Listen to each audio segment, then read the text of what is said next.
Tonight, the mandatory evacuation for one Rio Grande City neighborhood has been lifted. But firefighters remain at the scene of a paper recycling plant that caught fire over the weekend. Action 4's Ashley Custer is there live in Rio Grande City right now.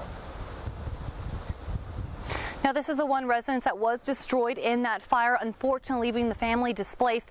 Now, this home is located on the northwest side of that paper recycling plant, and fire officials say that this is where the heat of the fire was the most intense. Now, crews have since created a fire line break large enough between the smoldering ashes and the neighborhood, allowing residents to return to their homes.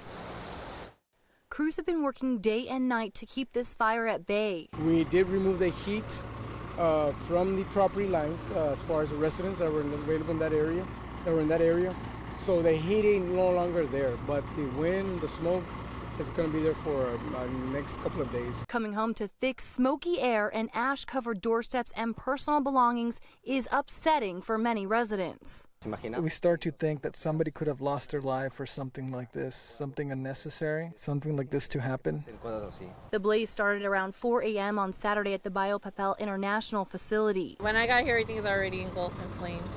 Everything was already pretty much on fire. She says the 6 acres was completely engulfed in flames. The daily 200 tons of paper they receive fueling this voracious fire. It is a paper fabric, so that burns real fast. The second object we had was a wind. The wind picked up as it progressed during the day, which made it a lot more difficult.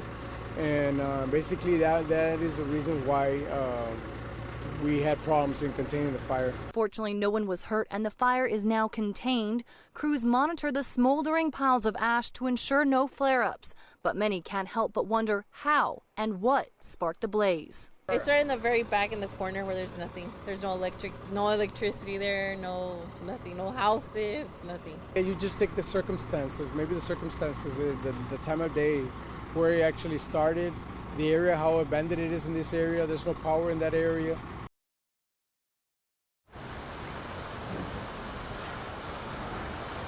While the cause of the fire is still under investigation, Assistant Chief Muniz says that it does appear suspicious and they have not yet ruled arson out as a possibility. Now, the manager of the facility says that there was a night watchman on duty, but they did not see anything out of the ordinary or unusual. They have since gathered all of the security footage available at the plant and have already turned that over to authorities. They're still trying to tally up how much paper was lost in that fire. Now, the family did stop by here earlier, but as you can see, take a look at all this ash that is covering everything out here. They were unable to get any of their belongings out of here.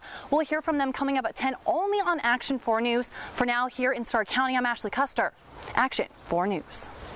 All right, Ashley, and TCEQ released this statement saying TCEQ emergency response staff were on site and working with the responsible party and local jurisdictions within the incident command system. The TCEQ is providing regulatory oversight to ensure proper spill abatement and containment and adequate management of discharges or spilled substances.